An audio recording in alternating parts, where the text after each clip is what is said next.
আমরা দেখি ধ্রুব মহারাজের যে তপস্যা, উনি তপস্যা করার জন্য বনে গিয়েছিলেন পিতার চেয়ে বড় রাজ্য লাভ করার জন্য।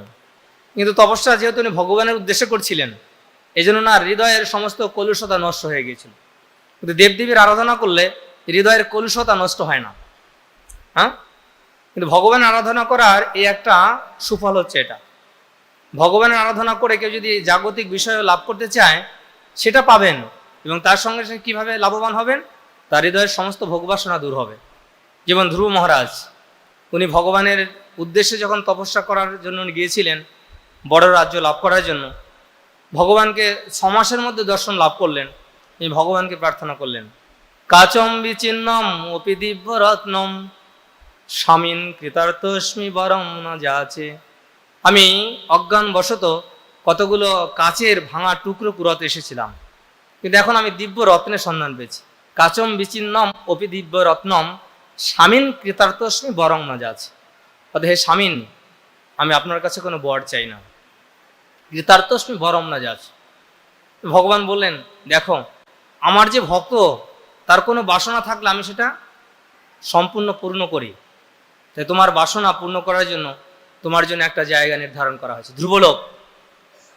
36,000 বছর সেখানে তুমি সুখ ভোগ করবে, তোমার যত সুখ আছে জাগতিক সব পূরণ হবে, তারপরে তুমি আমার ধামে গমন করবে।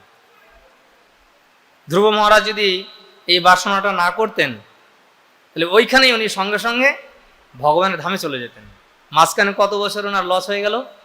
36,000 বছর, ঠিক না? তাই সেই জন্যই অন্ন বাঞ্ছা অন্ন পূজা ছাড়ি কেন কর্ম আনুকূল্যে সর্বেন্দ্রিয় কৃষ্ণ অনুশীলনম। পাইয়া মনুষ্য জন্ম জেনা শুনে গৌরগুণ হেন জন্ম তার ব্যর্থ হইল।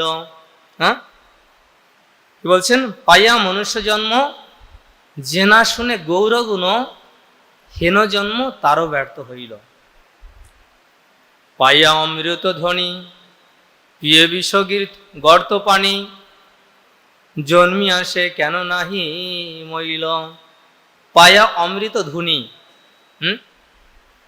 অমৃতের সে ভান্ডার, অমৃতের সাগর পেয়েছে, কিন্তু পিয়ে বিষ গর্ত পানি, অমৃতের লহরী ছিল, অমৃতের সমুদ্র ছিল, সেটা পান করে সামান্য গর্তের মধ্যে বিষ ছিল, সেটা পান করে। অতএব কি হলো? হেন জন্ম তার ব্যর্থ হইল।